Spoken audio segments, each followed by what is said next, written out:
YouTube channel medical and nurses hub. आज की class है हमारी SGPGI के ऑफिशियल पेपर को लेके। SGPGI में जो लास्ट टाइम पेपर हुआ था वो पेपर है। तो यहाँ पर जिन भी लोगों ने पेपर दिया होगा उस टाइम पे उनके पास होगा, लेकिन जिन्होंने नर्सिंग ऑफिसर की पोस्ट के लिए एग्ज़ाम दिया था तो इस बार भी सिलेबस एज एन वही सेम सिलेबस इस बार भी रिपीट किया जाना है।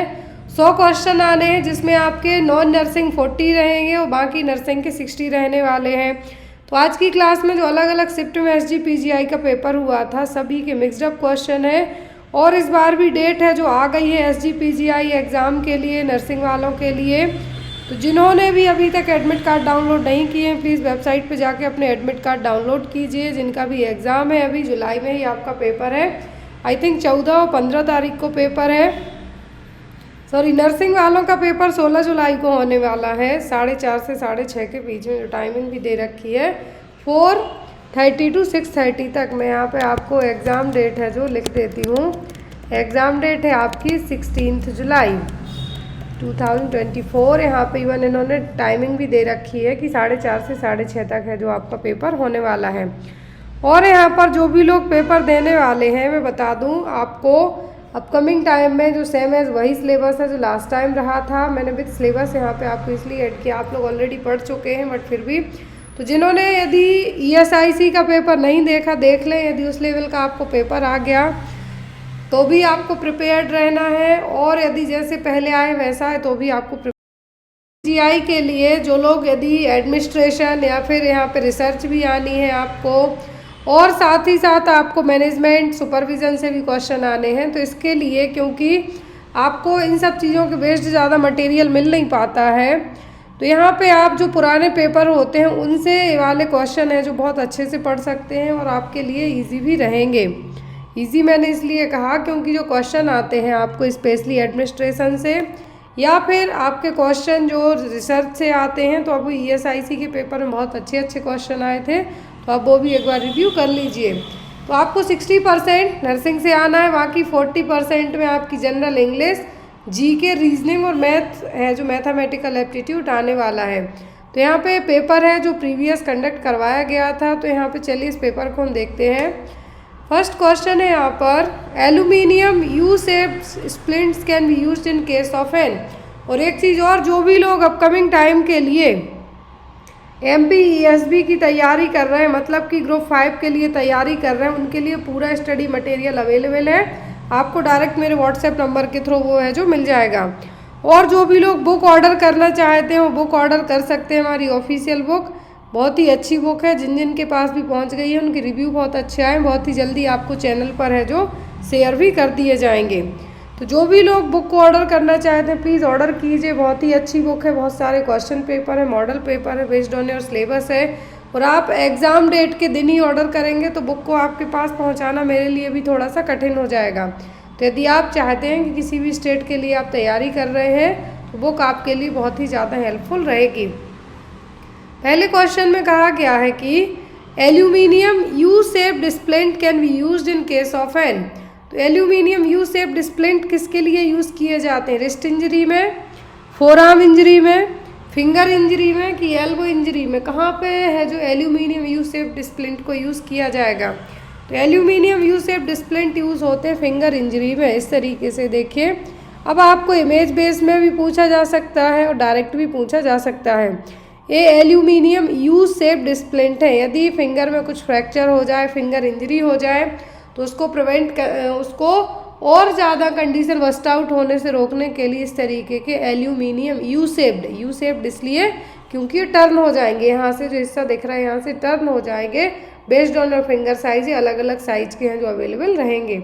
तो यहाँ पे आपका आंसर क्या होगा? फिंगर इंजरी में। अब आपको यदि इमेज बेस्ड पूछ लें तो इमेज बेस्ड में भी आपको यही मार्क करना है। कलर अलग अलग हो सकते हैं लेकिन साइज़ है जो इनकी अलग अलग आती है, बच्चों के लिए अलग, एल्डर्स के लिए अलग। तो यहाँ पे ये क्या है? U shaped aluminium splint. Next one, which type of bandage is least versatile of the 3 conventional bandage and provide compression? It can be used to immobilise support knee and elbow joint. देखिए question इतना बड़ा है लेकिन आपको बहुत ही tricky से तरीके से पूछा है। कि एक ऐसी बैंडेज का नाम बताइए जो लीस्ट वर्सटाइल है। लीस्ट मतलब बहुत कम वर्सटाइल है, मतलब ज़्यादा उसको आप मोड़ नहीं सकते। 3 कन्वेंशनल बैंडेज रहेंगी इसमें जनरली इमोबिलाइज करने के लिए, नी या फिर एल्बो को इमोबिलाइज करने के लिए क्या रहेंगी, यूज़ की जाएंगी। तो ये कौन सी बैंडेज है? ट्रायंगुलर, रोलर, सर्कुलर या फिर ट्यूबुलर। सर्कुलर को आप क्या कर सकते हैं, आप अपनी सहूलियत के हिसाब से मोड़ सकते हैं। रोलर बैंडेज तो टर्न करके ही लगाई जाएंगी। ट्रायंगुलर भी होगी, लेकिन लीस्ट वर्सटाइल कहा है, मतलब इनको आप एक फिक्स तरीके से यूज़ कर सकते हैं, या तो नी के यहाँ या फिर एल्बो के यहाँ उसको इमोबिलाइज करने के लिए। वो होती है ट्यूबुलर बैंडेज। क्या है ये? Tubular bandage. इस तरीके से आपने देखा होगा बहुत सारे लोग या तो नी के यहाँ पे पहन लेंगे या एंकल के यहाँ पे पहन लेंगे, एल्बो जॉइंट्स को इमोबिलाइज करने के लिए पहन लेते हैं। पेन से भी रिलीफ मिलेगा। तो यहाँ पर इसके लिए क्या कहा जाता है? Tubular bandage. यहाँ पे आपको इस तरीके के क्वेश्चन में थोड़ा सा बस दिमाग लगाने की ज़रूरत है कि लीस्ट वर्सटाइल कह दिया, मतलब ज़्यादा अलग अलग जगह पे यूज़ नहीं कर पाएंगे। तो रोलर, ट्रायंगुलर, सर्कुलर इनको घुमा सकते हैं, लेकिन जो ट्यूबुलर बैंडेज है इसको आप डायरेक्टली ही एक ही बार में यूज़ कर सकते हैं। तो वो क्या है यहाँ पे? Tubular bandage. यूज़ कहाँ की जा सकती है? या तो एल्बो, जितने भी ऐसे जॉइंट्स जहाँ इमोबिलाइजेशन करना है, आपको सपोर्ट देना है, तो या तो आपका एंकल हो गया, एल्बो हो गया या फिर नी हो गया, इस तरीके की जगहों पे इसको यूज़ किया जा सकता है। अगला क्वेश्चन है यहाँ पर, which of the following option is not a first aid measure for bleeding. एक चीज़ और ध्यान दें कि जो भी लोग अपकमिंग किसी भी एग्जाम के लिए तैयारी कर रहे हैं वो भी इस क्वेश्चन पेपर को देख सकते हैं, क्योंकि इसमें आपके सभी नर्सिंग के सब्जेक्ट कवर होने वाले हैं, चाहे वो आपका OBG हो, फर्स्ट एड हो, MSN हो, CHN हो, साइकेट्रिक हो, सब तरीके के क्वेश्चन इस क्वेश्चन पेपर में आपको कवर हो जाएंगे। तो जिनका 16 तारीख को पेपर है वो लोग तो देखिए ही देखिए, लेकिन जिनका उसके बाद कोई सा भी एग्ज़ाम हो, स्पेशली जो स्टेट लेवल के गवर्नमेंट मेडिकल कॉलेज के लिए नर्सिंग एग्ज़ाम होते हैं, वो उनके लिए पेपर बहुत हेल्पफुल है, क्योंकि जो सिलेबस होता है मेडिकल कॉलेज में नर्सिंग की जॉब के लिए वो सेम है, सब जगह का एक सही होता है। कहीं 25 नंबर का नॉन नर्सिंग रख देते हैं और कहीं 30 का। तो इस तरीके से आपको, लेकिन जो नर्सिंग कंटेंट है वो आपका सब सेम ही आता है। तो यहाँ पे फर्स्ट एड मेजर कौन सा नहीं है for the bleeding? Which of the following option is not a first aid measure for bleeding? Removal of foreign particles trapped in the wound, direct compression of a bleeding wound, keeping the patient in a position of complete rest, elevating the injured area. क्या नहीं करना है आपको as a first add के तौर पर यदि किसी को ब्लीडिंग होती है? तो यहाँ पे एलिवेट तो करना है इंजर्ड एरिया को। क्या करना है? हमें एलिवेट करना है। पेशेंट को एक कंप्लीट, एक अच्छी पोजीशन में बिठाना है। जहाँ पे भी ब्लीडिंग हो रही है उसको एक स्टेराइल पैड से या फिर स्टेराइल कॉटन से क्या करना है? ब्लीडिंग को कंप्रेस करना है, ब्लीडिंग वुंड को। लेकिन मान लीजिए किसी पर्सन को चाकू लगी हुई है, किसी पर्सन को चाकू लगी हुई है, तो आप वहीं वो चाकू जो अंदर घुसाई गई उसको बाहर निकाल देंगे क्या? ये काम आपको नहीं करना है। तो यहाँ पे आपका आंसर क्या होगा? Not a first aid measure for bleeding, removal of foreign particle traps in the wound. जहाँ पे भी कुछ घाव वगैरह लगा है, पत्थर घुस गया गिरने के कारण, या चाकू से किसी को ट्रॉमा हुआ है, या किसी के लिए कुछ कांच के टुकड़े वगैरह लग गए, तो जहाँ आपको पर्सन मिलता है वहाँ पे आपको उसका फर्स्ट एड नहीं करना। ऐसे केस में आपको हॉस्पिटल पहुँचाने का काम करना है। तो यहाँ पे आपका आंसर क्या होगा? Removal of foreign particles trapped in the wound. बाकी ये तीनों काम करने हैं आपको, लेकिन जो नहीं करना है वो क्या होगा? Option number A. क्लियर है? तो ब्लीडिंग को लेके जब भी क्वेश्चन आए फर्स्ट एड में, मैं आपको नेक्स्ट टाइम के लिए बता दूं, फर्स्ट आपका होता है कि जहाँ पर भी ब्लीडिंग हो रही है उस एरिया को कंप्रेस करें, ब्लीडिंग रोकने की कोशिश कीजिए। ब्लड लॉस हो रहा है तो उसको कोशिश कीजिए स्टॉप करने की। कुछ भी उठा के तो नहीं बांधना है आपको। जो स्टेराइल क्लीन आपके पास जो भी स्टेराइल गॉज हो या स्टेराइल क्लीन टॉवल वगैरह हो, तो उससे आप ब्लीडिंग को स्टॉप कर सकते हो। डायरेक्ट कंप्रेशन लगाना है ब्लीडिंग वुंड पर, और पर्सन को as soon as possible hospital पहुंचाने की कोशिश आपको करनी है। Next one is curling ulcer is massively burn patient occur in which of the following area. Curling ulcer जो बहुत ज़्यादा बर्न पेशेंट होते हैं, बहुत का मतलब मोर देन 55% से ज़्यादा बर्न इंजरी हो जाए, तो उनमें क्या देखने को मिलता है? Curling ulcer. क्या है? Curling ulcer. तो यहाँ पर एक कर्लिंग अल्सर है, किस एरिया में ज़्यादा देखने को मिलेंगे? स्टमक, ओरल म्यूकोसा, ईसोफेगस या फिर ड्यूडेनम। यहाँ पे कर्लिंग अल्सर कहा गया है कि पर्सन मैसिवली बर्न है, मतलब बहुत ज़्यादा जला हुआ है। कर्लिंग अल्सर के लिए स्ट्रेस अल्सर के नाम से भी जाना जाता है। क्या है? कर्लिंग अल्सर और स्ट्रेस अल्सर, नाम याद रखें आप। तो यहाँ पर कर्लिंग अल्सर और स्ट्रेस अल्सर कहाँ पे देखने को मिलेंगे? बर्न पर्सन में। तो ये होते हैं ड्यूडेनम में। ये देखिए ड्यूडेनम में कर्लिंग अल्सर जनरली या तो किसी को कुछ सर्जरी वगैरह हुई हो, ट्रॉमा हुआ हो, सेप्सिस हुआ हो, उस केस में देखने को मिलते हैं, जिसको एक्यूट गैस्ट्रोड्यूडेनल के नाम से भी जान सकते हैं और स्ट्रेस अल्सर के नाम से भी जान सकते हैं। तो यहाँ पर आपको स्ट्रेस अल्सर में यदि बर्न में पूछ लें, शॉक में, सेप्सिस में या सर्जरी या ट्रॉमा में, तो जो यहाँ पे एरिया दिए गए हैं इनमें से आपको सिलेक्ट करना है ड्यूडेनम, क्योंकि ड्यूडेनम एरिया में सबसे ज़्यादा देखने को मिलते हैं। कहाँ पर? ड्यूडेनम एरिया में। तो यहाँ पर आपको दो चीज़ें याद रखनी है। बर्न के अलावा यदि आपको पूछ लें तो मोस्ट कॉमन रीजन कारण तो बर्न पर्सन ही होता है। यदि जिस पर्सन में 30% से ज़्यादा बर्न हो जाए, क्या है? 30% से ज़्यादा बर्न इंजरी हो जाए तो उसको होने के चांसेस रहेंगे। क्या? कर्लिंग अल्सर और स्ट्रेस अल्सर। मोर देन 30% से ज़्यादा बॉडी बर्न हो जाए तब। और यहाँ पर इनका कोई एक अलग से लक्षण तो नहीं है, लेकिन ऐसे केस में पर्सन को कर्लिंग अल्सर में होगा क्या कि जब जो स्मॉल इंटेस्टाइन का पार्ट ड्यूडेनम में यहाँ पे हुआ है तो पेन भी होगा, वॉमिटिंग होगी, भूख नहीं लगेगी और स्टूल के साथ में ब्लड भी आएगा। तो यहाँ पे बर्न, शॉक, इंजरी, ट्रॉमा, ऐसे केस में स्ट्रेस अल्सर और कर्लिंग अल्सर है जो हो सकते हैं। Next one, which of the following splints is indicated for metacarpal bone? Metacarpal bone के लिए कौन से स्प्लिंट्स हैं जो इंडिकेट किए जाएंगे? High arm sling, broad sling, Zimmer splint या फिर स्टोकिनेट हाई आर्म स्लिंग, कौन से यहाँ पे यूज़ किए जाएंगे? बताइए आप लोग भी। मेटाकार्पल बोन क्या है? मेटाकार्पल बोन के लिए कहाँ पर है कौन से स्प्लिंट्स यूज होंगे? मेटाकार्पल के लिए कहा जाता है पाम बोन्स। क्या है? पाम बोन्स, याद रखना है, पाम बोन्स। तो मेटाकार्पल को क्या कहा जाता है? मेटाकार्पस और पाम बोन्स। तो यहाँ पर मेटाकार्पल बोन्स हैं, तो यदि इनमें कुछ इंजरी वगैरह होती है या मोबिलाइजेशन करना है तो स्प्लिंट यूज होते हैं जिमर स्प्लिंट। कौन से? जिमर।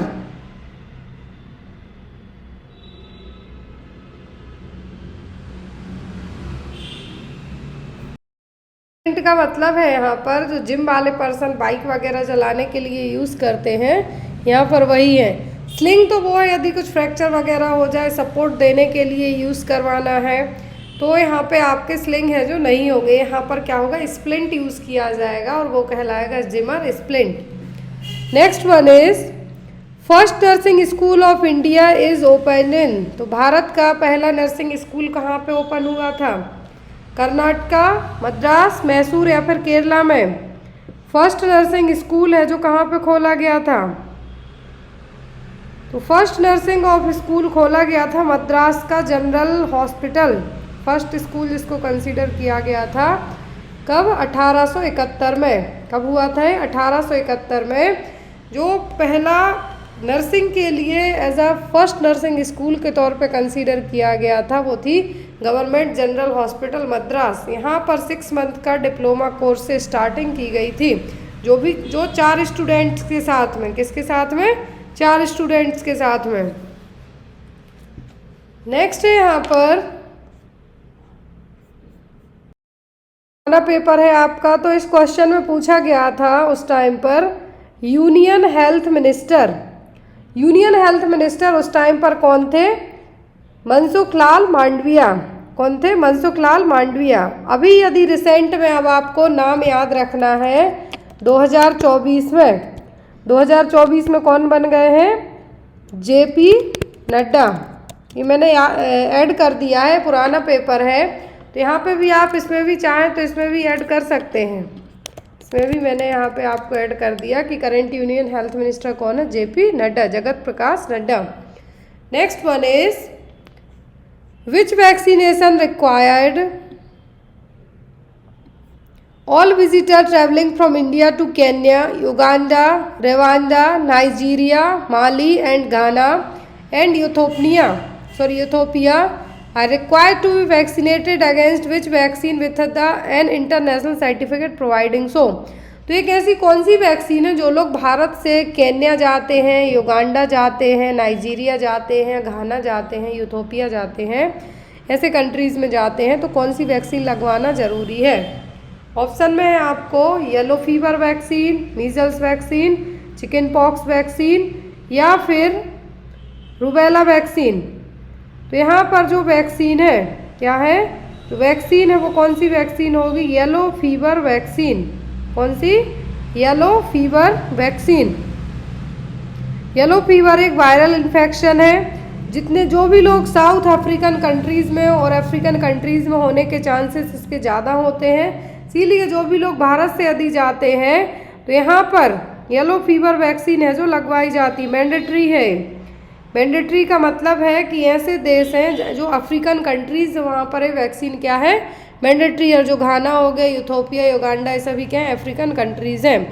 आपको यदि ये नाम याद ना रहे तो अफ्रीकन कंट्रीज़ बस आ जाए आपको, तो भी आपको मार्क करना है येलो फीवर, वहाँ पर ये क्या है, मैंडेटरी है। Next one, which nutrient is deficient in maize? Which nutrient is deficient in maize? जो एक न्यूट्रिएंट है मेजे है, अब उसकी कमी से क्या होता है? जिंक, कैल्शियम, फास्फोरस या फिर पेलाग्रा? तो वो हो गया यहाँ पे पेलाग्रा। जिंक और जो मेजे का कनेक्शन है किससे है? पेलाग्रा से। और ये कैसे पेलाग्रा होता है? नियासिन की कमी के कारण। किसके कारण? नियासिन की कमी के कारण।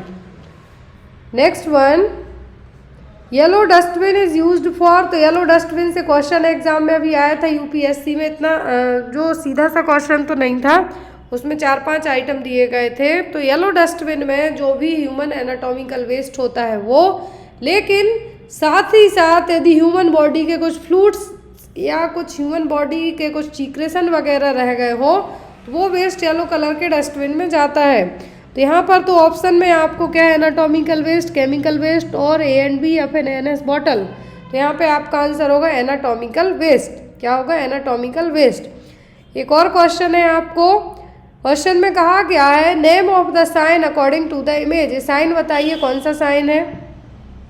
DVT, मैक्वेन, चौबस्टिक या फिर ट्राउजी? तो चौबस्टिक और ट्राउजी ये दोनों साइन देखने को मिलते हैं किसमें? टिटेनी में। कैल्शियम की यदि कमी हो जाए हमारे शरीर में तो टिटेनी होता है। क्या होगा? टिटेनी होगा। और टिटेनी में जो साइन देखने को मिलते हैं, एक होता है चौबस्टिक और दूसरा होता है ट्राउजी साइन। चौबस्टिक साइन देखने को मिलेगा फेस पर। कहाँ पर? फेस पर। ट्राउजी साइन देखने को मिलेगा जो हमारा रिस्ट है, यहाँ से रिस्ट क्या होगा? ड्रॉप होगा और ये कहलाता है ट्राउजी साइन। क्या कहलाएगा? ट्राउजी साइन। चौबस्टिक साइन भी मैं यहाँ पे ऐड कर देती हूँ आप। चौबस्टिक साइन जो कि फेस पे देखने को मिलेगा। कहाँ पर? फेस पे देखने को मिलेगा। जो ये भी हाइपोकैल्सीमिया की कमी से, मतलब ब्लड में, ब्लड सीरम में कैल्शियम का लेवल कम होने के कारण ये भी होगा और ट्राउजी भी होगा। फेशियल नर्व को क्या करेंगे आप? टैप करेंगे तो यहाँ पर एक एंगल बनेगा मैसेटर मसल्स के पास में। जो जॉ है यहाँ पर एक एंगल बनता है और ये कहलाता है जो कॉन्ट्रैक्ट होंगी, जो मसल्स यहाँ की क्या होंगी? फेस की कॉन्ट्रैक्ट होंगी। तो यहाँ पर ये जो साइन बनेगा वो कहलाता है आपका कौन सा साइन? चौबस्टिक साइन। ट्राउजी आपका हाथ है जो नीचे की तरफ ड्रॉप होगा।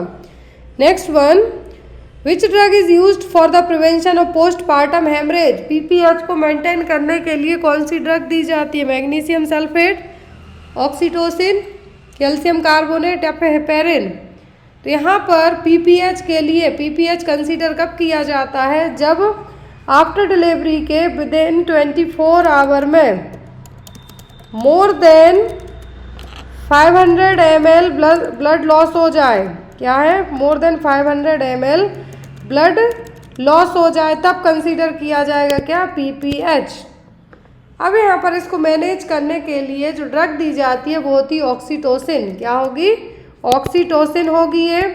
साथ ही साथ यदि थर्ड स्टेज में पूछे, अभी एग्जाम में आया था ESIC के, कि फर्स्ट ड्रग ऑफ चॉइस क्या होती है थर्ड स्टेज ऑफ लेबर को मैनेज करने के लिए, तो उसमें भी ये यूज़ की जाती है ऑक्सीटोसिन। फर्स्ट ड्रग होती है 10 mm IU है जो एडमिनिस्टर किया जाएगा।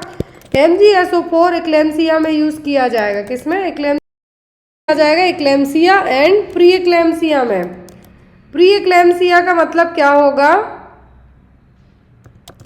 प्री एक्लेम्सिया का मतलब होता है कि ब्लड प्रेगनेंसी में हाई PP के साथ साथ प्रोटीन यूरिया होना, लेकिन जो एक्लेम्प्टिक फिट्स हैं वो नहीं आएंगी लेकिन एक्लेम्सिया में आ जाएंगी। दोनों के बीच का यही डिफरेंस है। हेपेरिन तो ये एंटीकोआगुलेंट है, क्या है, हेपेरिन है जो एंटीकोआगुलेंट है। हेपेरिन से आपको एग्जाम में क्वेश्चन क्या आता है, हेपेरिन से एंटीडोट पूछा जाता है हेपेरिन का, प्रोटामाइन सल्फेट। इसका यदि एंटीडोट पूछे तो वो क्या होता है, प्रोटामाइन सल्फेट। यदि किसी पर्सन को हेपेरिन दिया गया है तो ट्रे में आपकी जो मेडिसिन ट्रे है उसमें आपके प्रोटामाइन सल्फेट भी होना चाहिए। क्लियर। तो यहाँ पे PPH को मैनेज करने के लिए जो ड्रग ऑफ चॉइस है वो क्या होती है, ऑक्सीटोसिन। यूट्राइन कॉन्ट्रैक्शन के लिए रिस्पॉन्सिबल ड्रग क्या है, ऑक्सीटोसिन। PPH का रीजन ही क्या होता है कि यूट्रस कॉन्ट्रैक्शन लाना बंद कर दे, स्टॉप कर दे, कॉन्ट्रैक्शन नहीं आएंगे, ब्लीडिंग ज़्यादा होगी, इसीलिए उसको मैनेज करने के लिए ड्रग देंगे, वो क्या होगी, oxytocin. Next one, in hypocontractile uterine dysfunction the uterine vessel tone is. तो हाइपोकॉन्ट्रैक्टाइल यूट्राइन डिस्फंक्शन में जो यूट्राइल वेसल टोन होगी वो कितनी होगी। हाइपोकॉन्ट्रैक्टाइल यूट्राइन डिस्फंक्शन का मतलब होगा कि यूट्रस को जितने प्रेशर के साथ कॉन्ट्रैक्शन आना चाहिए वो नहीं आ रहे हैं। तो यहाँ पर एक कॉन्ट्रैक्शन कितना होगा, 30 mm of Hg, more than 50 mm of Hg, less than 10 mm of Hg, या फिर 25 mm of Hg। अब यहाँ पर जो यूट्राइन कॉन्ट्रैक्शन की बात की जा रही है तो जो नॉर्मल प्रेशर है यहाँ पर कितना होगा, कितने mm of Hg होगा। तो यहाँ पे यदि बात की जा रही है कितने की, तो नॉर्मली होता है कितना, 25 के अंदर तक, कितना, 25 के अंदर तक, बिलो 25। लेकिन 25 में भी 25 से कम जाता है तो भी दिक्कत है, 25 से ज़्यादा जाएगा तो हाइपर में चला जाएगा। तो यहाँ पर 10 होगा, कितना, less than 10 mm of Hg को यहाँ पर हाइपोकॉन्ट्रैक्टाइल यूट्राइन डिस्फंक्शन में कंसीडर किया जाएगा। और ये generally first stage of labour के टाइम पर कॉन्ट्रैक्शन आते हैं जब, तो ये कितने होते हैं, 25 से लेके 50 तक जाते हैं, कितने, 25 to 50 तक। लेकिन ये कॉन्ट्रैक्शन जब कम आएंगे, प्रॉपर आने चाहिए, जो इससे 25 से 50 तक तो जाते हैं, लेकिन ये 25 से भी कम आएंगे, मतलब कॉन्ट्रैक्शन प्रॉपर नहीं आएंगे तो डिले लेबर होगा, प्रोग्रेशन नहीं होगा डिलीवरी में। तो यहाँ पर हाइपोकॉन्ट्रैक्टाइल यूट्राइन डिस्फंक्शन में 10 mm of Hg से भी कम प्रेशर के साथ में कॉन्ट्रैक्शन आएंगे।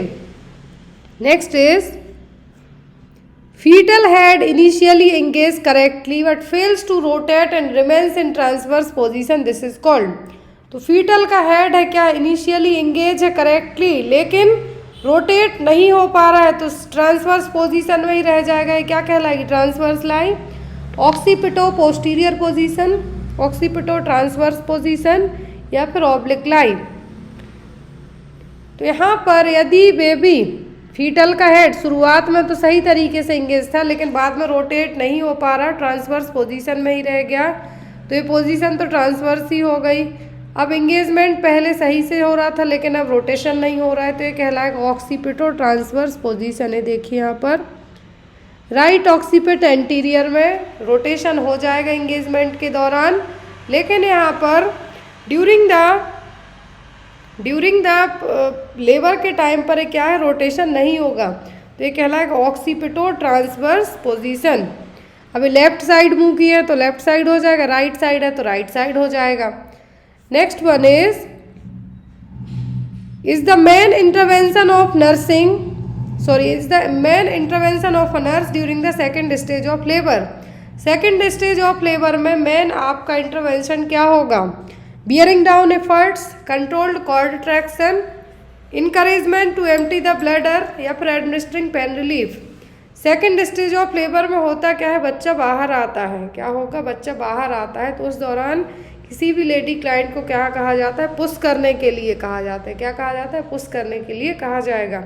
अब वो एज अ नर्स आपकी ड्यूटी भी होती है कि आप उसको किस तरीके से मैनेज करवा पा रहे हैं। ब्लैडर एम्प्टी करना तो आपका फर्स्ट स्टेज में ही हो जाएगा, पेन रिलीफ भी आप लगा दें, कॉन्ट्रैक्शन के लिए भी रहेगा, लेकिन यहाँ पर ड्यूरिंग द सेकेंड स्टेज में क्या होगा, बियरिंग डाउन एफर्ट, क्या होंगे, बियरिंग डाउन एफर्ट।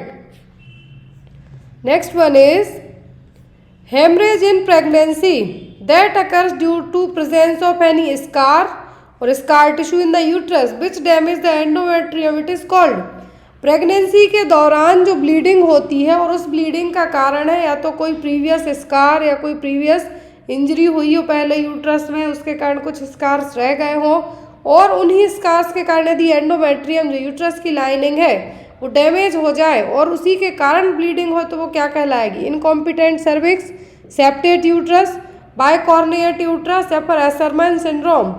यहाँ पे देखिए बाइकॉर्निएट यूट्रस कल के एग्जाम में जो यूपीएससी पेपर हुआ है उसमें आया था, सेकेंडरी डिस्मेनोरिया के लिए रिस्पॉन्सिबल नहीं है, तो यहाँ पर जो बाइकॉर्निएट यूट्रस है तो नहीं होगा, ना सेप्टेट यूट्रस हो, मतलब यूट्रस दो पार्ट में डिवाइड हो गई। इनकॉम्पिटेंट सर्विक्स का मतलब होता है कि सर्विक्स की जो मस्कुलर लेयर है क्या है, सर्विक्स के लिए क्या है, वीकनेस है यहाँ पर एक तरीके की, तो इसमें सर्कलेज किया जाएगा, क्या किया जाएगा, सर्कलेज किया जाएगा। ये क्वेश्चन हमने कई बार पढ़ा भी है, सर्कलेज यहाँ पे किया जाएगा। और इसी इनकॉम्पिटेंट सर्विक्स के कारण प्रीटर्म लेबर हो जाता है या तो अबॉर्शन हो जाएगा, बच्चा यूट्रस में रह ही नहीं पाएगा क्योंकि सर्विक्स का मुंह क्या है, वीक है, कुछ रीजन्स हैं इसके कारण बाहर आ जाएगा मटेरियल। अब यहाँ पर जो ब्लीडिंग हो रही है ड्यूरिंग द प्रेगनेंसी के दौरान, तो ये कहलाता है एसरमैन सिंड्रोम। क्या है, ये है एसरमैन सिंड्रोम, जो कि एक एक्वायर्ड यूट्राइन कंडीशन भी कहलाती है, जो कब होगी, या तो यूट्रस में कुछ स्कार्स रह गए हों, प्रीवियस कुछ स्कार्स हों, सर्विक्स में कुछ स्कार हों, और स्कारिंग ही इसका मेन रीजन होता है। क्या है, स्कारिंग ही इसका कुछ मेन रीजन होगा। Next one is where does the implantation occur, बहुत ईजी सा क्वेश्चन है। तो इम्प्लांटेशन कहाँ पे होता है, सबको पता है। फर्टिलाइजेशन होगा कहाँ पे, फैलोपियन ट्यूब के एम्पुला पार्ट में, यहाँ पर ये हिस्सा क्या है, फर्टिलाइजेशन के लिए। इनकेस यदि यहीं पर भी इम्प्लांटेशन हो गया तो ये बन जाएगी एक्टोपिक प्रेगनेंसी। अब यहाँ पर ओवरीज का काम होता है एग को रिलीज करना। क्या है, एग को रिलीज करना। यूट्रस में क्या होगा, इम्प्लांटेशन होगा। कहाँ पे होगा, यूट्रस में इम्प्लांटेशन होगा। नेक्स्ट क्वेश्चन आया था आपको, what is the rate of involution of primi mothers with normal vaginal delivery. Primi mother में मतलब जो फर्स्ट टाइम माँ बनी है उनमें जो नॉर्मल वेजाइनल डिलीवरी के बाद इन्वोल्यूशन का रेट क्या होगा। इन्वोल्यूशन का मतलब होता क्या है कि यूट्रस वापस से अपने नॉन प्रेग्नेंट स्टेट में रिवर्ट बैक हो रही है, वापस जा रही है। पहले कितनी, जो नॉन प्रेग्नेंट स्टेट में यूट्रस कितनी होती है, 60 ग्राम की, कितनी, 60 ग्राम वेट होगा नॉन प्रेग्नेंट में। अब यहाँ पर प्रेगनेंसी के दौरान कितनी हो जाती है, 1000 ग्राम तक की, कितनी, 1000 ग्राम की।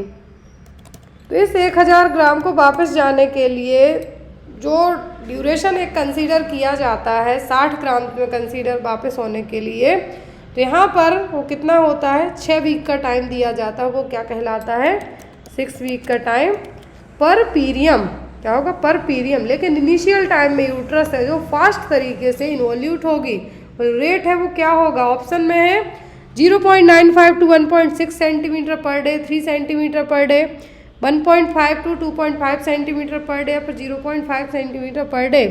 तो प्रीमी मदर में यूट्रस में जो इन्वोल्यूशन होगा नॉर्मल वेजाइनल डिलीवरी के बाद वो होता है 0.95 से 1.6 सेंटीमीटर पर डे। कितना, 0.95 से 1.6 सेंटीमीटर पर डे के हिसाब से। देखिए यहाँ पर मैंने एक छोटी सी एक टेबल भी ऐड कर रखी है, आप चाहें तो इसको सेव कर सकते हैं। तो यहाँ पर इन्वोल्यूशन होता है यूट्रस का, return to the pelvis by about 2 weeks. कितने में? 2 वीक्स में तो ये चली जाएगी, लेकिन नॉर्मल साइज लेने में 6 हफ्ते लग जाएंगे। वेट किस तरीके से जाएगा? तो 1000 ग्राम इमीडिएटली आफ्टर बर्थ में कितना होता है, जिसमें फीटस है, प्लेसेंटा, मेम्ब्रेन, एमनियोटिक फ्लूइड, ये सब हो जाएगा। 500 ग्राम एक पहले हफ्ते में चली जाएगी, वापस बैक हो 2 हफ्ते में 300 ग्राम, 6 हफ्ते के अंदर यूट्रस जो वापस अपने 50 से 60 ग्राम के शेप में आ जाएगी। अब यहाँ पर जो रीजनरेट होती है एंडोमेट्रियल लाइनिंग, जो ब्लीडिंग होती है आफ्टर डिलीवरी के बाद, जिसको लोचिया कहा जाता है, तो विदिन 16 दिन में और 2 हफ्तों में जो ब्लीडिंग होती है वो ज़्यादा होती है, वो शेडिंग भी आप उसको कह सकते हैं। तो यहाँ पर जो यदि ड्यूरेशन पूछे तो कितने पर डे के हिसाब से हम बात करें इन्वोल्यूशन होगा तो 0.95 से 1.6 सेंटीमीटर पर डे के हिसाब से। नेक्स्ट है, what is the site of administration of vitamin K injection for a newborn baby? Vitamin K injection है जो न्यूबॉर्न बेबी में कहाँ दिया जाता है? Upper arm, upper thigh, abdomen या फिर ग्लूटियल मसल में। तो ये दिया जाता है अपर थाई में। कहाँ पर? अपर थाई में, इंट्रामस्कुलर रूट से। कैसे? इंट्रामस्कुलर रूट से। अब यहाँ पर बच्चे के वजन के हिसाब से दिया जाता है। यदि बच्चे का वजन 1 kg से भी कम है तो डोज हाफ करके दिया जाएगा, जो एक नॉर्मल डोज होता है विटामिन के का। लेकिन यदि बच्चा टर्म प्रेगनेंसी के बाद हुआ है, क्या है? टर्म प्रेगनेंसी के बाद हुआ है, तब डोज कितना दिया जाएगा? तब डोज दिया जाता है बच्चे को 1 mg, कितना? 1 mg IM रूट से। याद रखना है आपको, विटामिन के दिया जाता है बच्चों में। तो यहाँ पर सभी बच्चों में दिया जाता है। यदि बच्चे का वजन, ये देखिए, इफ़ बेबीज जो बर्थ वेट है, यहाँ पर क्या है? बेबी का बर्थ वेट कितना है? लेस देन 1000, मतलब 1 किलो से भी कम हुआ है, 1 किलो से भी कम हुआ है, तब आपको देना है 0.5 mg। कितना? 0.5 mg।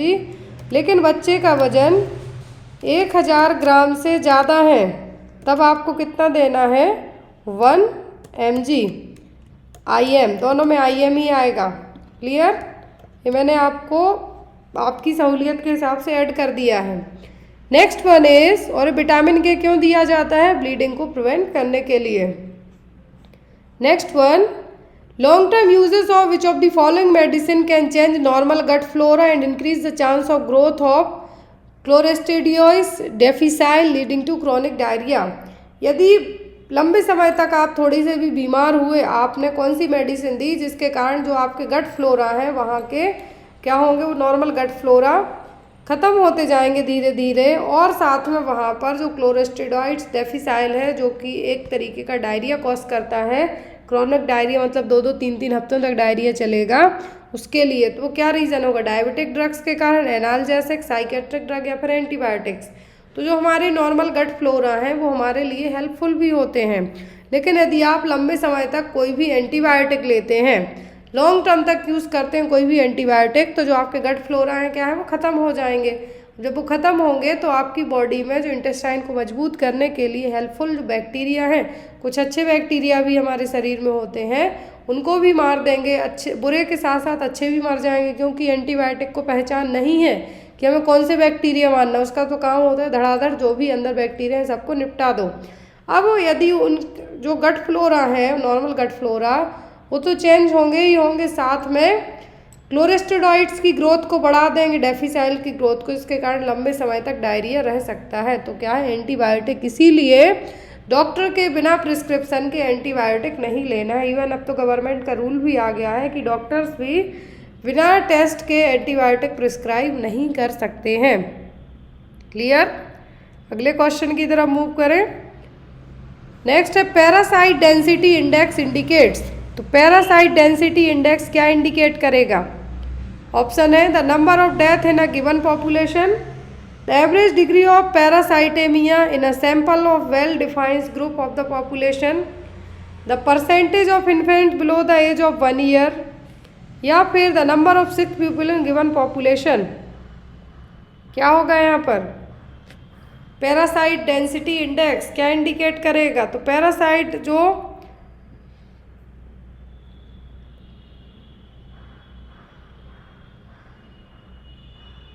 तो यहाँ पर जो पैरासाइट डेंसिटी इंडेक्स है किसी भी एरिया का जो वेल डिफाइंड ग्रुप होगा, वेल डिफाइंड ग्रुप पॉपुलेशन होगी, वहाँ की एवरेज डिग्री निकाली जाएगी पैरासाइटेमिया को लेके। Average degree of parasitaemia in a sample of well defined group of population. तो ये जो इंडेक्स वगैरह है कैलकुलेट कैसे किए जाते हैं? सैंपल कलेक्ट करने के बाद। किसके बाद? सैंपल कलेक्ट करने के बाद। तो पैरासाइट डेंसिटी इंडेक्स क्या है? पैरासाइट डेंसिटी इंडेक्स किसी मलेरिया के लिए किया जाना है या फिर किसी भी पैरासाइटिक इन्फेक्शन के लिए किया जाना है, परजीवी जो इन्फेक्शन कहलाते हैं उनके लिए। नेक्स्ट है यहाँ पर an infective mosquito bite will infect.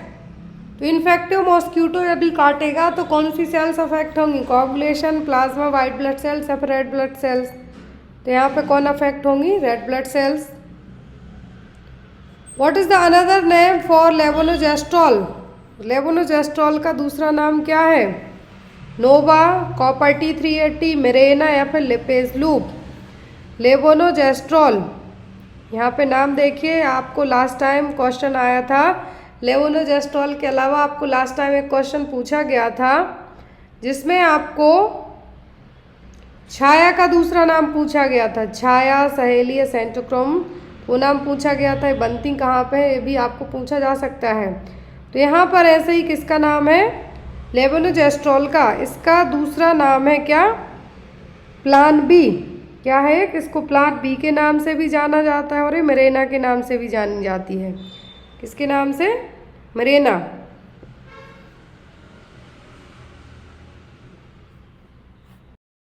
हाँ, क्योंकि लेवोनोजेस्ट्रॉल है जो हार्मोनल फॉर्म में भी आती है, टैबलेट में भी, और आईयूडी फॉर्म में भी आती है। तो यहाँ पर क्या होगी? यहाँ पे जो ऑप्शन दिए गए हैं अकॉर्डिंग टू इन ऑप्शन के क्या होगी? ये होगी मिरेना। क्या होगी? मिरेना। नेक्स्ट है यहाँ पर epidemiology is concerned with the study of. तो एपिडेमियोलॉजी में किसकी स्टडी की जाएगी? Relationship between living and non living things, infect, disaster preparedness, human population, distribution of infectious disease. किसकी स्टडी की जाती है एपिडेमियोलॉजी में? तो एपिडेमियोलॉजी में distribution of infectious disease, disease किस तरीके से फैल रही है, क्या रीजन है, वो सब चीज़ों की स्टडी यहाँ पे की जाएगी। नेक्स्ट है इसका 3 ट्रायड जो पूछा जाता है ट्रायंगुलर से, एजेंट, होस्ट, एनवायरनमेंट। एग्जाम में बहुत आता है एपिडेमियोलॉजी का, एजेंट, होस्ट और एनवायरनमेंट, 3 ट्रायड सिस्टम। और एपिडेमियोलॉजी में ह्यूमन पॉपुलेशन पर कोई भी डिसीज़ कैसे फैल रही है, क्या रीजन है, क्या कारण है, और इन्वायरमेंट क्या माहौल है, वो सभी चीज़ों की स्टडी किस में की जाएगी? एपिडेमियोलॉजी में। Next one, community diagnosis is the written statement of. Community diagnosis में रिटन स्टेटमेंट किसका होगा? Health needs and health problems का, environmental factors, only social problem, potential problem with actual diagnosis. Community में मतलब कम्युनिटी में लोगों की जो ज़रूरतें हैं और उनको क्या प्रॉब्लम्स हैं उस पर आप डायग्नोसिस बनाएंगे, ना कि इन्वायरमेंट और सोशल प्रॉब्लम्स पर। तो क्या होगा आपका answer? Health needs and health problems. Next question आया था आपको, identifying the source of infection and the method of spread of infection implies role of community health nurse. तो कोई भी इन्फेक्शन का सोर्स है और उसकी फैलने का क्या तरीका है, क्या मेथड है। तो यहाँ पर as a community health nurse आप कौन सा रोल प्ले करेंगे? प्रिवेंटिव, क्यूरेटिव, प्रमोटिव या फिर रिहेबिलिटेटिव, कौन सा रोल प्ले करेंगे?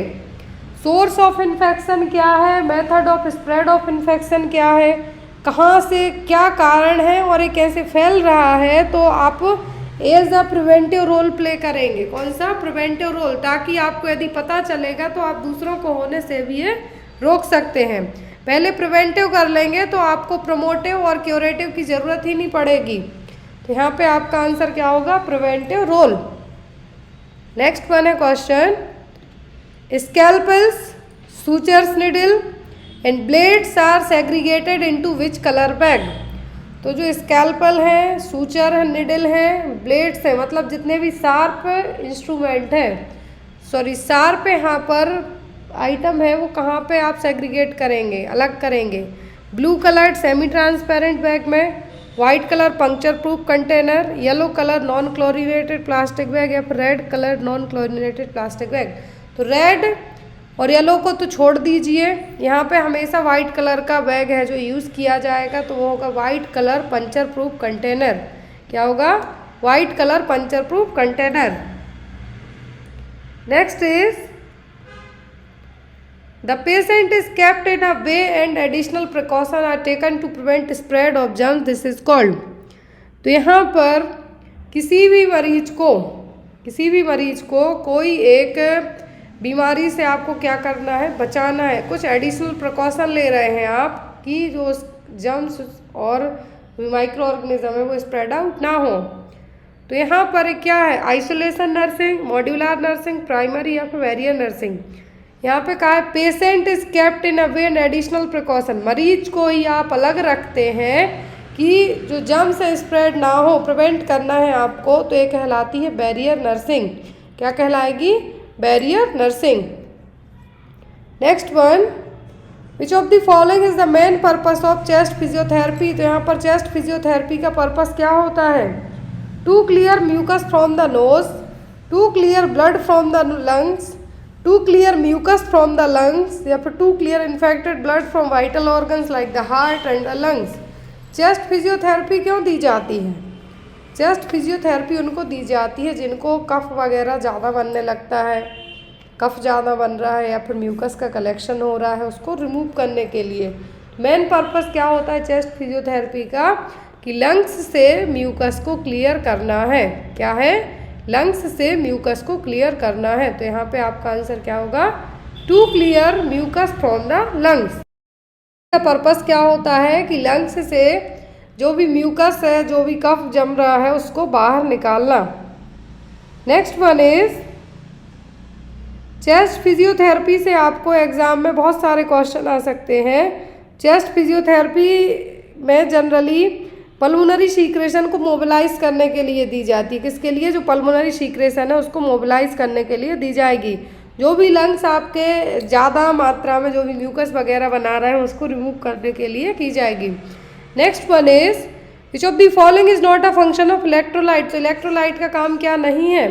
Moving waste out of the cells, balancing the amount of water in the body, balancing hormone secretion या फिर moving nutrients into the cell. तो इलेक्ट्रोलाइट्स का जो काम नहीं है वो पूछा है। तो इलेक्ट्रोलाइट्स का काम क्या होता है? वेस्ट को हमारी बॉडी में सेल से बाहर निकालना, वाटर को बॉडी में बैलेंस में बना के रखना, न्यूट्रिएंट्स को मूव करना सेल से अंदर, सेल के बाहर। लेकिन हार्मोन को सीक्रेशन को मेंटेन करने का काम हमारा इलेक्ट्रोलाइट्स का नहीं है। इलेक्ट्रोलाइट्स का काम हार्मोन को मेंटेन करने का नहीं है। Next one, during otoscopic examination of the ear in which direction does the pinna need to be held? Otoscopic examination किया जा रहा है ईयर का, तो यहाँ पर पिन्ना को कैसे पकड़ना है आपको? Upward and backward, downward backward, pulling it downward या फिर पुलिंग इट स्ट्रेट बैक। तो जनरली 3 साल से कम उम्र के बच्चों में बात की जाए तो पहले हमें downward and then after backward. यहाँ पे देखिए बिफोर 3 इयर्स और चिल्ड्रंस, यहाँ पे आपको चिल्ड्रंस भी पूछ सकते हैं। पिन्ना को पहले नीचे की तरफ देन पीछे की तरफ खींचना है। लेकिन बड़ों में बात करें हम, क्योंकि यहाँ पे एडल्ट या बच्चे नहीं कहा है तो हम एडल्ट कंसीडर करेंगे, वो होगा अपवर्ड एंड बैकवर्ड। कहाँ पे होगा? अपवर्ड एंड बैकवर्ड में। नेक्स्ट वन इज, नेक्स्ट है इन द एक्सपेंडेड प्रोग्राम और immunisation EPI which vaccine helps to prevent fatal diarrhoea among children? Fatal diarrhoea among the children. तो यहाँ पर कौन सी वैक्सीन है एक्सपेंडेड प्रोग्राम और इम्यूनाइजेशन के तहत आई थी कि जो बच्चों में डायरिया से प्रिवेंट करने के लिए दी जाती? Haemophilus influenza type B, rotavirus, measles या फिर न्यूमोकोकल वैक्सीन। तो एक ही वैक्सीन है ऐसी एक्सपेंडेड इम्यूनाइजेशन प्रोग्राम के तहत है। जो वैक्सीन है वो कौन सी है? तो वो है रोटावायरस वैक्सीन। कौन सी? Rotavirus vaccine. Expanded programme on immunization, जो प्रोग्राम WHO ने दिया था। आफ्टर दैट इस प्रोग्राम के यूनिवर्सल इम्यूनाइजेशन प्रोग्राम आ गया था। तो यहाँ पर कौन सी वैक्सीन है, वो है rota virus vaccine. Next question है आपको, which is the main M of स्वास्थ्य भारत मिशन। तो स्वास्थ्य भारत मिशन का एम क्या था, जो 2 अक्टूबर 2014 को लॉन्च हुआ था। ऑप्शन में था infection control and hospital, seizing of plastic uses, biomedical waste management, open defecation free country. तो जो एम था स्वास्थ्य भारत मिशन का, उसका मेन एम था कि भारत को डेफिकेशन फ्री बनाना है। पंचायत सीरीज देखी होगी, सेकंड पार्ट देखना, उसमें और अच्छे समझ में आएगा आपको, यदि क्वेश्चन में समझ में ना आ रहा हो। तो स्वास्थ्य भारत मिशन के तहत यहाँ पर हर घर में 2014 में जो प्रोग्राम लाया गया था, हर घर में टॉयलेट्स बनवाई गई थी। उनका यूज़ भले ना लोग करते हों, अभी भी आदत हो खुले में जाने की, तो उसको रोकने के लिए ही ओपन डेफिकेशन फ्री कंट्री के लिए एम है जो इसका रखा। In the drowning patient what is the most common cause of death. तो ड्राउनिंग, जो डूबने वाले लोग हैं, उसमें मरने का जो डेथ का मेन रीज़न क्या होता है, एस्फेक्सिया, हाइपरथर्मिया, हाइपोथर्मिया, डिस्निया।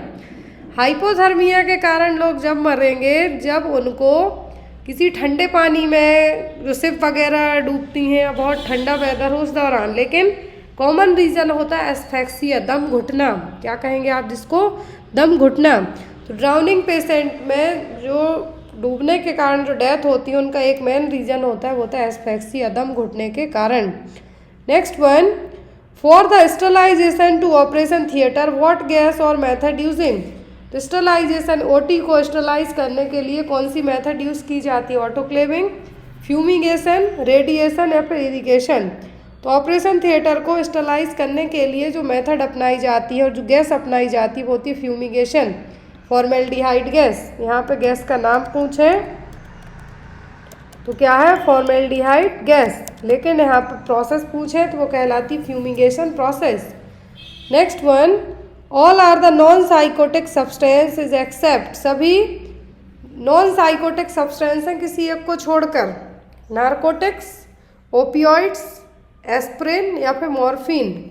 सभी नॉन साइकोटिक हैं किसी एक को छोड़कर, तो कौन सा है जो नहीं होगा, तो होगा यहाँ पे morphine. Next one, which cancer is most common in India. तो भारत में सबसे कॉमन कैंसर कौन सा हो रहा है अकॉर्डिंग टू इन ऑप्शन के, ब्रेस्ट, सर्वाइकल, ओवेरियन या फिर यूट्रस। फीमेल में जो सबसे कॉमन कैंसर निकल रहा है नाउअडेज, वो है ब्रेस्ट कैंसर। क्या है, ब्रेस्ट कैंसर। इसीलिए आफ्टर 25 ईयर के बाद है जो ब्रेस्ट स्क्रीनिंग करवानी चाहिए। Next one, fast respiration is called. Fast respiration का मतलब यहाँ पे क्या है, टेकिपनिया, ब्रेडिपनिया, यूपनिया या फिर डिस्निया। डिस्निया को कहा जाता है ब्रीदिंग डिफ़िकल्टी।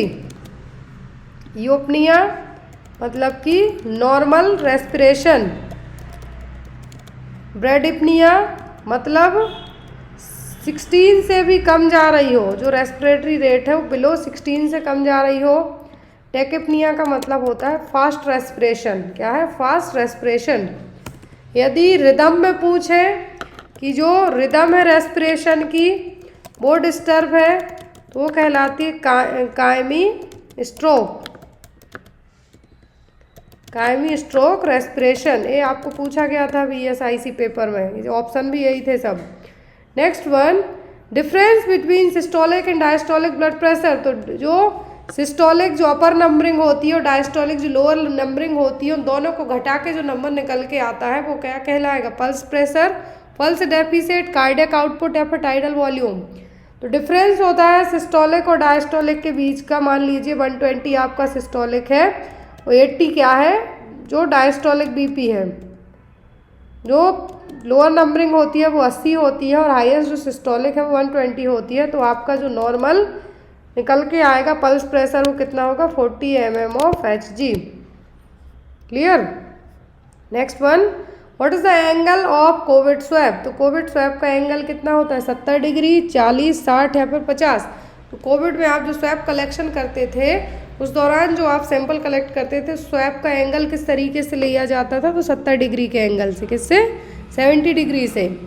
नेक्स्ट वन है x link recessive inheritance disorder is, x link recessive inherent disorder कौन सा है, SCA, cystic fibrosis, Duquesne dystrophy disorder, या फिर नन ऑफ द अबव, कौन सा होगा यहाँ पर, x linked recessive inheritance disorder, तो होगा यहाँ पर डक्केन डिस्ट्रॉफी डिसऑर्डर, जिसको मस्कुलर डिस्ट्रॉफी के नाम से भी जान सकते हैं आप, DMD के नाम से जान सकते हैं।